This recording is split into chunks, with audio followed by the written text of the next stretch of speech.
Hello, humans. Hello, humans. It's heading towards 9 o'clock. Got to go into town and pick up a few items. Got like scheduled. Got to go pick things up. And we're putting in our plans for the extension on the house. Getting things going just as all of the world's going to end, but hey, I haven't got anything better to do anyway. Chemtrails all to hell and gone here, but none on my Twitter. It's pretty sad. My whole contest was a bust. If people did tag me with them, I didn't see them. They simply did not show up. And I've had other instances of Twitter me over here really recently as well, so I'm on their official shit list. So I wrote a little parable piece about the deafness of ritual, and I wrote it on Twitter. Okay, it was just a one of their little article things, right? And they obscured it, blocked it because it was harmful content, because I mentioned deaf people, right? And so the Twitter people are just assholes and idiots with Wephonians.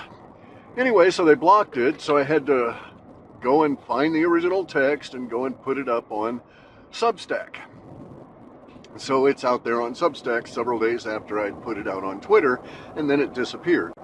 And so I went and used their AI, their Grok thing, and examined it, and sure enough, they've been messing with me. So I probably am not long for Twitter.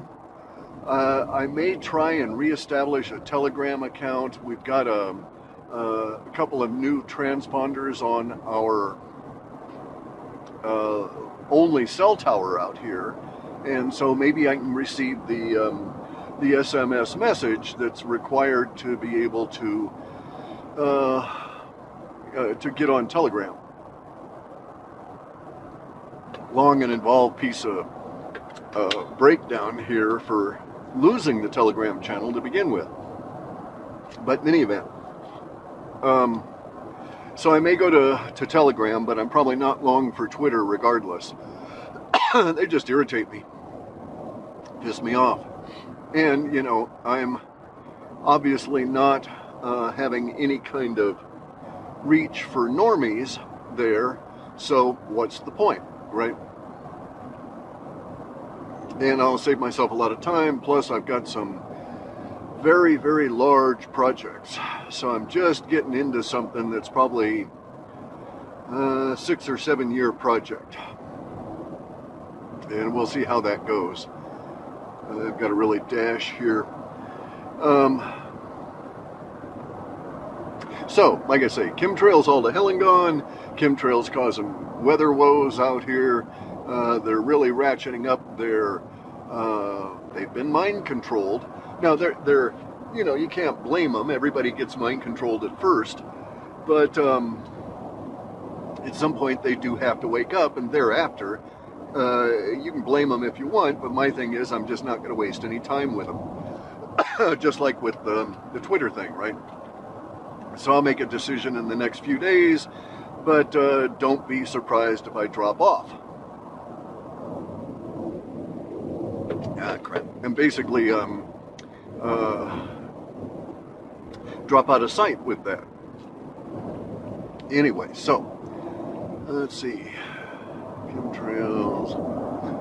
Trump got convicted. That's going to cause all kinds of problems. It was necessary that it be done. It was necessary that we go through all of this shit because the alternatives were not good. These guys are indeed the self-organizing collective is indeed using AI to game all this shit out. But as I keep telling these people, including the couple of representatives of them that I converse with, AI is stupid, right? It is not creative. It cannot create. It can only reflect back what it already knows, right? And it can't join those things that it already knows in new and novel ways that are not already written into its code, that are not already there by virtue of its training. So AI is repetitious, it can't learn, it can't grow, it cannot change. In spite of Carrie Cassidy insisting that this is otherwise, in spite of her telling everybody that this is not the case and that AI can float through the air and seize you, suck itself into your body and take you over, none of those things are factual. Oh my God. She'd had this interview with this guy, Scott Perez, who's, his language is good. He's legitimately a coder. He's legitimately within the apparatus, of the deep state, in terms of what he's coding and so on. But it was just really interesting to watch him and her talk at cross purposes.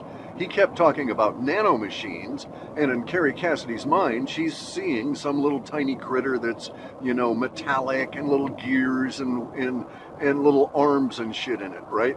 And Scott's talking proteins. He's talking proteins as nanomachines.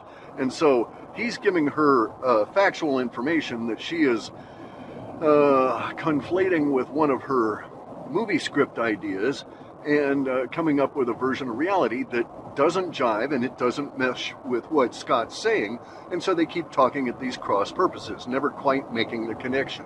It was an interesting to listen to Scott go into some of the detail, because I can tell a coder, right? So anyway, it'd be interesting to talk with him about some of his work, but I doubt he could really get into it, and we certainly couldn't do it recorded, So it can betray a whole lot, for instance, to know just even the language that, the computer language that a particular executable is written in, because it tells you a lot about the structure of the program and where there are potential hooks and backdoors and so on. And so you don't normally do that, right? If I had something that I wanted to keep running and not be hacked, I wouldn't betray how I had constructed it. It was never a real big deal with my web scraping routine because it was written in probably about half a dozen languages, mainly Lisp, Prolog, C, a little tiny bit of C++ where I had to join into other code, Perl scripts, and that's really about it. I experimented with chunks of Python and this kind of thing. Python I don't really like as a language. I had some assembly language routines too in my web scraping. Anyway, though, so it'd be interesting to talk to Scott. I doubt we could really get into it, but he obviously does have some level of acumen and skill, and he ran into that same issue of running into Carrie Cassidy's delusion barrier, right? On one side is her vision of the world, and on the other side is the reality, and never the twain shall meet. You have to talk through one to get at her. So it's a little difficult. I've been there. I was one of the people, probably the only person that she's ever interviewed where she put me on mute. She couldn't stand to hear what I was saying because it challenged her ideas too much. Oh, God, that's really sad for you. When your construct of reality is so fragile, you actually cannot stand to hear conflicting words. And it's so bad that you have to publicly embarrass yourself by putting the interviewee on mute. This was when I was on there with, talking to her with Bix Weir. It was very embarrassing for her. I felt bad. So anyway, she's thinking robots. Scott is talking about doing protein generation via computer scripting. Which really is a fascinating subject. He's talking about the idea of being able to put proteins in a crime scene where CSI wouldn't be able to tell it wasn't you. And that's really cool that he says that. Everybody should go and take a clip of that and store it on their PC, right? This is on her latest interview with him. The reason you want to store that is because now you could go to a judge and you could dispute CSI DNA that puts you in a crime scene, because you can say, look, here's a guy that works for black projects telling you that they do this, that they create people's, replicas of people's DNA and put it in crime scenes just to put them there, just to, hassle their lives and potentially convict them of a crime they did not commit. And so that'll blow CSI open if you've got any kind of a rational judge. Unless you got one that's on a political bent, they're still going to convict you. But if you've got someone there, they're going to say, holy fuck, I don't want to have you go through this trial and be convicted on evidence that you can later on say was bogus and overturn me. See, judges have an issue, right? Judges get power, prestige, and promotions by not having things come back on them. So if you got a judge that's getting sued all the time, in the normal course of things, unless there's a political bent to drive him upward, get him to cause more problems. Okay, so a regular ordinary judge won't get what he needs by doing a lot of things that get him sued personally for his decisions. So they have a tendency to not want to do that. And so if they know it, that they're going into a trial where they will be personally sued or it will be overturned, which is the same thing, it's other judges saying, they won't do it. They won't want it. They won't hassle it. They'll be very, very, very careful. So, I mean, that's kind of how I won my case against Corey Goode, was that I gamed the system. I took advantage. I legally replied to every single item within her attacks, within Corey Goode's attacks against me by way of his attorney. This woman, can't think of her name at the moment. Anyway, she, that's the way it is. We live under UCC, Universal or Uniform Commercial Code. So we don't have common law. We don't have public law even anymore. We have public policy law. And so you need to know this going in, that no court decision after 1938 will be effective. No Supreme Court decision after 1938 should even be brought up. But you can do all kinds of things. And so that's what I did. I figured out the timing on it all, got everything ready, and slammed my opponent, which is Corey Goode and his attorney, with a couple of well-timed things. I had my reply ready to go when she came back with... or my response, no, my reply to her response, that's how it goes. So she served papers on me, I replied to them, and then she responded to that, and then I get to reply to that, okay? And so I had covered all of the items that she had listed in her motions. So that's one of the tenets of UCC, is that affidavits that are unrefuted. An affidavit is a statement saying, I swear this is the case, or I'm asserting this is factual. But affidavits that are items that are unrefuted stand at the end of the analysis. And so if she has 7 items to you, and you reply and dispute each of her 7 items, and then in your response you have 6 new items you're bringing up, and she only refutes 4 of them, then your 2 stand at the end of that judgment, and you win. That's just the way that Uniform Commercial Code works.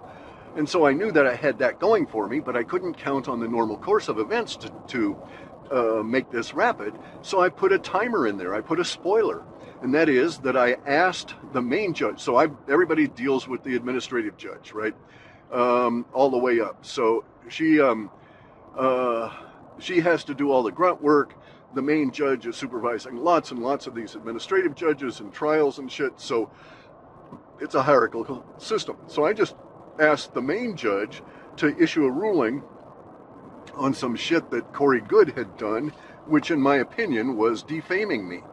And I was asking for injunctive relief as a defendant.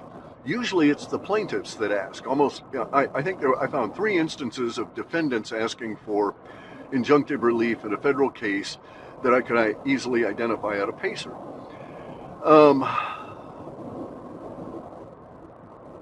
So anyway, I won because I put the judge in a position where he didn't even want to examine the motion I was asking, a motion for injunctive relief. Because if he ruled on it anyway, if he touched it, if he ruled on it, a huge bunch of chemtrails, geez. If he ruled on it and I didn't like that ruling, I could have sued him personally for that ruling and really fucked everything up. But he need not have dealt with that.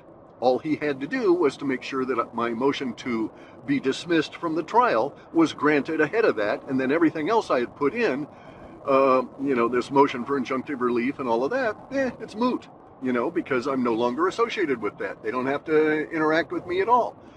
So I gave them an out, and then I pushed them into a corner where they could see that out, and they took it. So this is understanding human psychology. This is understanding the psychology of the system. This is understanding the constraints that the system puts its workers in. So you always examine all of this shit before you get your ass involved in it, if possible, but as rapidly as you can once you find yourself involved in some shit, right? You ascertain the environmental parameters that affect everybody, not just yourself. And so I got out of that case basically 1 year later, right? Everybody was in it. Everybody else was in it for 3 or 4 years, millions of fucking dollars in attorney fees, and it was thrown out as being a bogus bunch of horse shit proffered by the LARPer butthead Corey Goode, and so it was bogus. No one, there's no there, and so this is the it was deliberate deception on Corey Goode's part. Now he's going to have to face the consequences. It's going to be all kinds of people that want their pound of flesh, which is the Phil Godlewski guy. He's his own bit of work, and he's causing himself a whole bunch of problems as well. And we'll see how that goes for him. It's the same kind of buttheadedness as Corey Goode, going and suing people when you really should have thought about it and not done that. Anyway, so Trump's got his legal problems. I'm out of mine so far. I'm going to dump Twitter before I get into any more legal problems, and having to sue the guys and this kind of thing, right? Because I was thinking about this.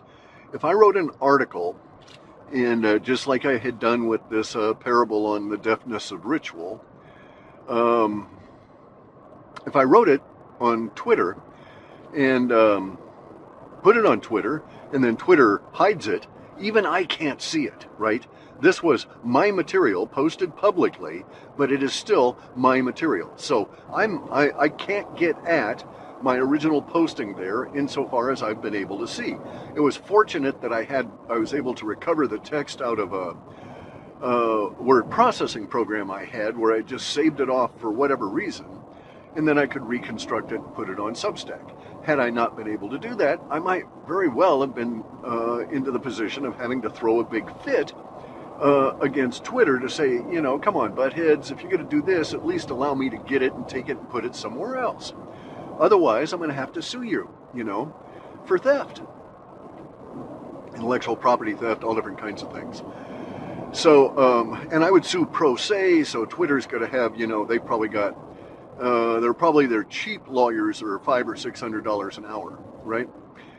So what I always like to do is to get it up into the hands of the expensive lawyers as rapidly as possible by being very creative in a pro se filing. Now, I can use AI in this because AI does not have to be creative to be a good attorney assistant, right? So I can be creative, and then I can ask it, questions in such a way as to elicit the appropriate way to do the creativity, to implement that creative idea, and get it across, and so on. So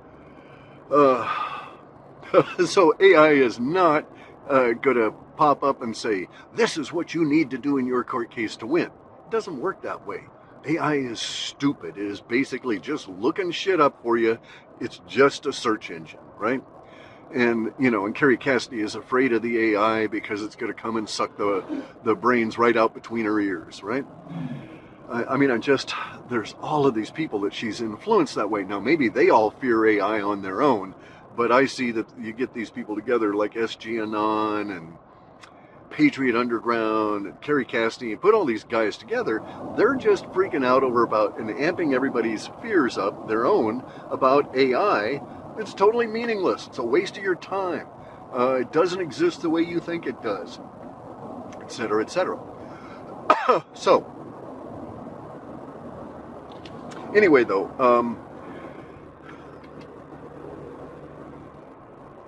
how do I want to go about that?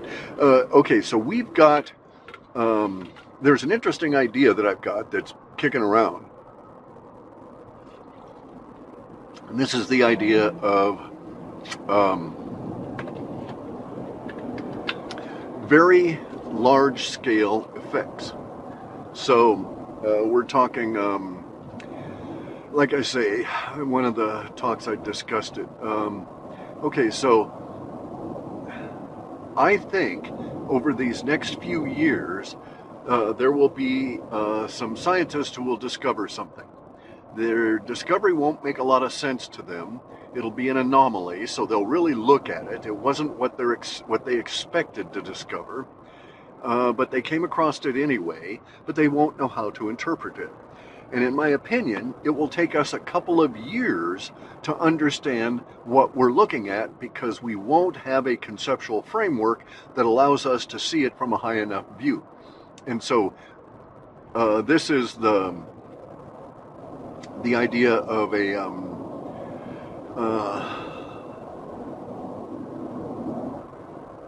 materium infrastructure level effect being created by intelligent people, intelligent beings, okay? Not necessarily Earth guys, could be space aliens, could be Earth guys, I don't know. But I'm of the opinion that what we're going to encounter would be the equivalent of like a scientist discovering that in the many thousands of fluctuations of our sun per second, that this scientist is able to actually locate and track and record, not necessarily understand or analyze, but locate, track, and record repeatedly an intelligent signal coming through our sun. All right? So it would be as though our sun's just sitting up there being the sun, kicking out energy to us. By the way, all of the energy that the sun is going to put out on the earth today will take all of humanity. So we're going to get, 740 kilojoules or megajoules of energy today from the sun, and we're only going to use a little over 690 megajoules of energy over this next year in all of our forms of transformation. And by the way, humans don't destroy energy, we transform it, right? We convert it from one form to another. We're transducers. That's all we do. And we don't create energy. We never created any energy, blah, blah, blah. Okay, so the idea is that some scientists are kicking around and they find something. Maybe it's not the sun. Maybe they find there's a signal that's being sent through the ether around the earth or something, right? But they'll find it at a giant level within the materium, and they'll think for a while, this is my opinion, that they'll think for a while that this is a, quote, natural aspect of our material. That, suns naturally vibrate this particular way to mimic Morse code or whatever, right? Mimic some form of coding. And then it'll take them a long time to understand, oh, it's not natural per se. It's not artificial in the sense that the sun is not being, jammed up with some special chemical in order to do this, but rather it is artificial in the sense that while the sun is going to do these vibrations anyway, some other species has figured out a way to harness those vibrations and make them into a form of communications. Sort of like a Wi-Fi carrier wave, something like that. And like I say, it might take us 2 years to come to that conclusion. Then we'll hear about it, and then everybody will just be, ooh, ooh, ooh. You know, aliens are watching us kind of thing. Which will be pretty cool, really, to get into and check all this shit out. So, I think that discovery will be made this year, although we won't probably hear about it until 2026, and then they'll tell us all about how they did it and what they think it means and so on, right? And they'll probably be wrong on a lot of that. They usually are. They're academics, you know. They're trained and schooled. They're not educated. Speaking of educated, I happened to watch the latest Dark Horse podcast with Heather E. Haying and Brett Weinstein. And Brett stumbles along, and then about 2/3 of the way through the podcast, you see what he's trying to elucidate and illuminate for you and describe is the self-organizing collective. And it's like, you can see that it really kind of like tweaks his brain a bit to try and get this out. That he's having a certain amount of an issue trying to describe this in an appropriate way. We all live in self-organizing collectives, you know, the giant one, all of the materium all the way down, to our various friend groups and so on. So it's not really a difficult concept if you just, abstract it and then you can apply it to stuff. But it was interesting to see that he's struggling with that. He's claiming, he has, this is really the thing. He also exhibits what in my mind is a standard Jewish trait, which is they can't take criticism, even the mildest level. They're just not able to deal with it because of the inculcation of the Jewish culture around them that prevents them from being mature individuals, in my opinion, right? Maybe it's because they're circumcised. There's a lot to be said for that. You lose 4 million plus sensor cells when you're circumcised, and you can never grow those back. And the real issue is that the brain is damaged by the trauma of being circumcised, and it never recovers. It never goes back to those usual brain patterns, and the nerves that connect. Okay, so the sensor cells you lose in the circumcision off of the foreskin, those foreskin sensors connect through all of your nerves up to a spot in your brain that's in nerve 9 and nerve 11. And those nerves will not mature without those sensors still down there at the end of your dick. If you don't have them, you're not going to get that mind maturation in the way it was intended to go by nature. Anyway, and so Brett Weinstein can't take criticism, so he bitches about that, everybody in his dream team phrase and so on. And then he goes on to say, he wasn't trying to take credit for all this stuff and so on with his dream team comment. And then he comes back and takes credit for stopping the WHO treaty shit, right? Dude, this self-organizing collective that is fighting the Elohim worship cult, the new Jew order, the new world order, however you want to think of it, right? This self-organizing collective is several hundreds of millions of people. So nice that you include yourself with the rest of us, but it's not nice you're trying to take credit for all this shit. He just does not have an appropriate, in my opinion, perspective on our common shared reality here. Well, I've got to get in and pick these things up in a few minutes, then go on and do regular shopping, and then beat feet and get back really quick. I've got some stuff running back at the house, and I need to get there at an appropriate point to trigger the next round of processing.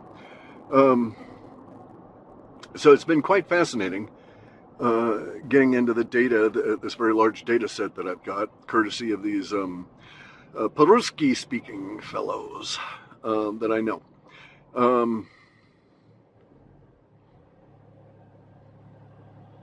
Won't go into that.